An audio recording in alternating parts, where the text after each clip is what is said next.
Welcome back everyone, it's me Fluttershy VG again with another video. Let me tell you something.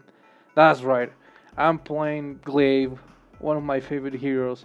But this time I'm playing on 3v3 and someone told me, hey, how do you play Glaive on 3v3? So I'm just gonna show you how you play Glaive on 3v3. Now, you know there's always like a build to follow whenever you're playing Vainglory. Like, a lot of people say that you have to build accordingly to what you're fighting against. Well, that's not really true because eventually you always buy the same thing. You always build the same stuff. The only thing that changes is the sequence. Well, Glaive is a hero that can actually do a lot of things with different builds. Like, unlike other heroes that regardless of what you build, they do good. And other heroes that there's only one build they do good with. Glaive is just a hero that has a lot of options. But at the same time, you have to pay a price. Like, if you go crit, yeah, you're gonna do a lot of damage with crit, but everyone's just gonna run away from you. Then if you go tank killer, yes, you're gonna be able to like do consistent amount of damage, but sometimes if it's not enough, you need to rely on your teammates. And if your teammates are not good, then you're just gonna lose DPS. And even when you can hold enemies back, you're just gonna get overwhelmed because you don't do that much burst as a tank killer, because you need to like have a consistent team fight. And this Taka is like, I don't know what the hell is he doing, but okay. So yeah, I'm playing Glaive right now. I'm playing on 3v3s. I'm just gonna say it right away. I honestly don't like Glaive on 3v3. I think he just underperforms compared to other heroes. So if you wanna play 3v3, I would not recommend playing Glaive because it's not good enough. He's like average. But in Community Edition, when sometimes like your teammates, sometimes you don't even have a roamer. Sometimes you're like dealing with heroes that just overperform against you, and there's nothing you can do with Glaive but avoid team fights. Yes, Glaive is not a good pick on 3v3 because the matches are blind and because you cannot rely on your teammates and all this stuff. So you're better off just picking something else. But if you want to play Glaive, this is what I will do. So the first thing, you have to know what you're fighting against. Oh my god, this Taka is like really annoying me. There we go. Oh my god, bro, come on. Whoa, I'm playing like ass right now. I don't know what the hell was that movement. And I did it again, fuck. You know what? I will take this straight. I will just steal his jungle. So first things, I'm fighting against Taka and Baron. Taka will cut my healing if he ults me, so I want to make sure I can deal with him, even if he does that play against me. So one of the first things that you have to consider when you're fighting against Taka is don't rely on healing, because he will cut your healing down. And then Baron is just really annoying. He's kind of tanky, but at the same time he's squishy. So I think I know what I'm gonna build first. I'm going for tank killer because that's like the most useful build in Community Edition. Okay, this guy is back. He really doesn't know what to do. That's fine by me. You can have the minion in the middle. I really don't care about that one. It's just gonna be a waste of time trying to contest the minion when he's just right there lurking. But yeah, so I'm dealing with the Taka and a Baron. So my first item is gonna be a breaking point. Okay, that kinda suck. Okay, he got the kill. That guy is super low. Okay, that guy is throwing. There we go. So why I'm going for the breaking point? Well, I'm going for the breaking point first because Glaive is a hero that deals has like small bursts of the damage with his B. So you use your B, you can get a couple stacks very easy, and then I can use those stacks to enhance my like base damage, because I'm gonna need it against Taka. If I want to go tank killer, if I get a poison shiv, it's not gonna give me that advantage against Taka because Taka doesn't have healing and Baron either. So right now I just need more raw damage and some attack speed, and the best item to do that is the breaking point. Okay, let's go for this guy. Okay, Oh my god, did you just emote me? That Baron did a huge mistake. Alright, I'm pissed. Alright. This guy has an ult, but look at this. I have a breaking point and infusion. There we go. Get the fuck away from me. That's exactly the reason why I got a breaking point. That Taka used his ultimate on me. Look at these clowns. What are these guys doing? Like, the Taka uses ultimate on me. So because I'm Glaive and I rely on healing, the only thing I can do as Glaive is run away and just wait until the mortal wound goes off. Well, because I have a breaking point and I have the infusion right away, I was able to like take advantage of Taka trying to kill me and just kill him right away. Like, I did so much damage to him that I made him run away from me. And that's something that you have to do against Taka. You don't want Taka to be running towards you, you want him to run away from you. And Glaive is one of the best heroes to do that because he's just so aggressive. Like, Glaive is a hero that is terrible at chasing enemies. But when it comes to making people run away from you, he's one of the best. Especially when I'm tank killer, the only play they can do is run away from me.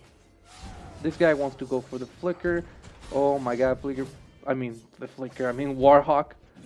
That guy is dead. There we go. And this guy is dead too.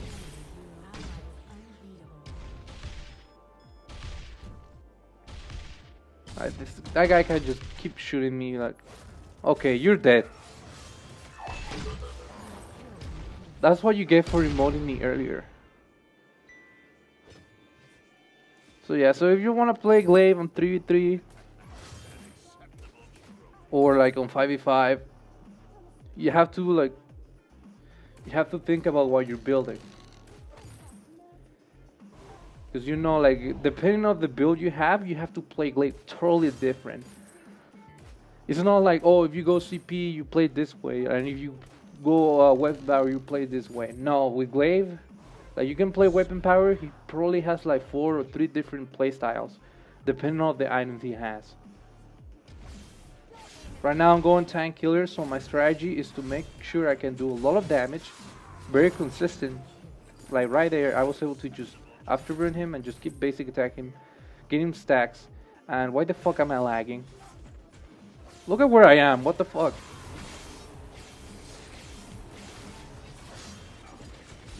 This is it.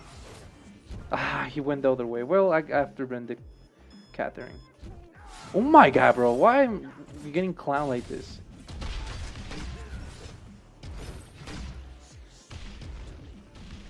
Alright, I'm falling back.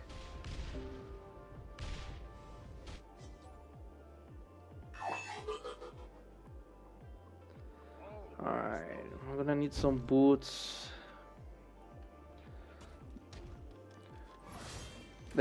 My whole plan is to make sure enemies run away from me. If enemies don't run away from you when you're playing Glaive, that means you're like on a disadvantage. Like, you cannot play Glaive if enemies are not running away from you, because that's literally where this whole playstyle comes from. And then when you're chasing enemies, you don't want to use your afterburn right away. It's kind of a waste because this is his only movement. It's the only movement thing he has. So a bad Glaive will afterburn into team fights without a way to fall back. A decent Glaive will only afterburn when he has an option, and a good Glaive will only afterburn when he has the advantage. Like right here. See that they were so thirsty for me. I just waited for the right moment when I saw an opportunity, and right there I burst him down. Alright, we need to take this turret because I'm tired of this. Now, if I want to give you some quick tips with Glaive, don't never overdrive your afterburn if you're not playing CP.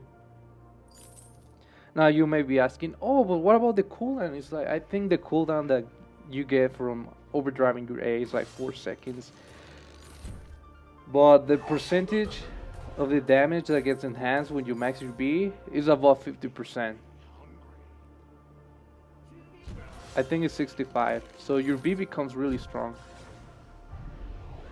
Oh my god, this guy is gonna die. Okay, let's go for that guy. Okay, okay, let's go. Oh my god, that guy's dead. That kind of sucked, but alright, let's go for the Catherine.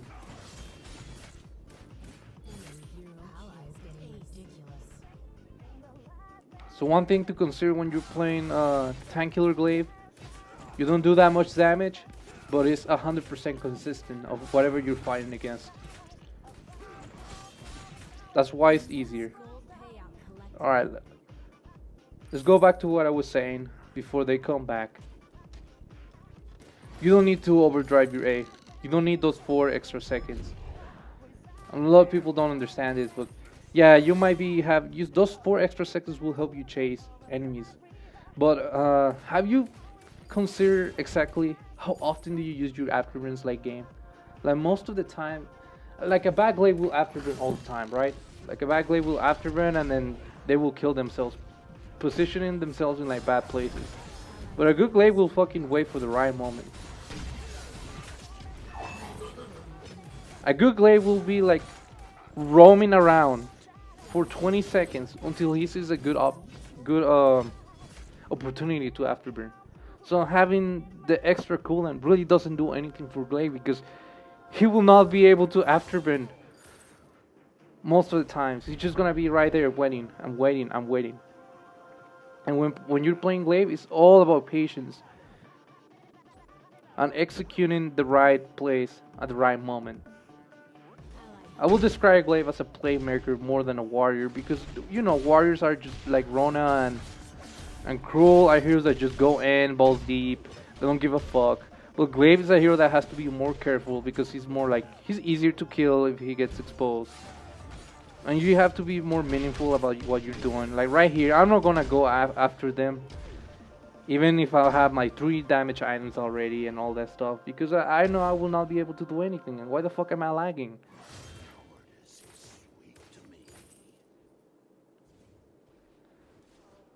Alright. Catherine's right there. Throw some vision, secure some stuff. I get some stacks from here. Okay, this is it. There we go. Come on. Let's go. Easy triple. See? I don't think I even afterburn. Like you can just casually approach people and just basic attack them. And then when they try to run away from you, then you afterburn them. Alright, let's get this. Alright, they just gave up. I just got lucky because if you don't have a roamer and you're playing Glaive in 3v3, it's gonna suck. So I'm grateful that Lance was really good. He helped me out. Warhawk was kind of bad, but we did good. I mean, he died 6 times. Well, look at the attack. Like, what the hell is he building? Well, there you go. That's how I play Glaive on 3v3. I wouldn't recommend it, to be honest, but there you go.